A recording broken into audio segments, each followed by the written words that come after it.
સમાચારો તરફ નજર કરીએ તો ડભોઈના મોતીપુરા ગામે વહેલી સવારે એક ઉદ્યોગમાં આગની ભયાનક ઘટના સર્જાઈ છે। મહત્વના સમાચાર, જ્યાં પેપર પૂઠા બનાવતી કંપનીમાં આગ લાગી। થોડા સમય બાદ જ વિકરાળ સ્વરૂપ આગે ધારણ કર્યું હતું। ફાયર ફાઇટર્સની ટીમો વડોદરા અને બોડેલીથી ઘટનાસ્થળે પહોંચી અને આગ કાબૂમાં લેવાના પ્રયાસો હાથ ધર્યા। પવનની ઝડપને કારણે આગે ઝડપથી ઉગ્ર સ્વરૂપ લીધું હોવાનો અંદાજ છે। સદનસીબે આ ઘટનામાં કોઈ જાનહાનિ નોંધાઈ નથી, પણ આગ લાગવાનું ચોક્કસ કારણ હજી સુધી અકબંધ છે।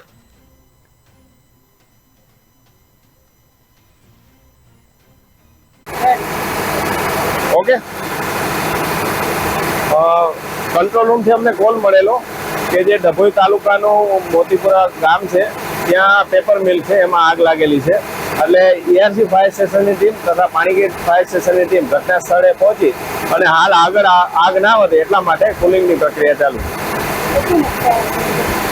હવે જે પેપર મિલ છે એ તમે જોઈ શકો છો સળગી ગયું છે અને નુકસાન તો હવે જે માલિક છે એ જણાવી શકે છે કે કેટલું અંદાજિત નુકસાન હશે। શું કહો છો? લગભગ સમજો ને કે અમને 6 વાગ્યાની આસપાસ અમને દરજીપુરા ERC ફાયર સ્ટેશનથી કોલ મળેલો, એટલે અમે અંદાજિત 45 મિનિટની આસપાસ, પોણા કલાકની આસપાસ અમે પહોંચી ગયા હતા અને આગનો કામગીરી ચાલુ। એ જે રીતે કામગીરી તમે જોઈ શકો છો કે અંદર જેટલું મટીરિયલ છે એ મોટા પ્રમાણમાં છે, જેટલું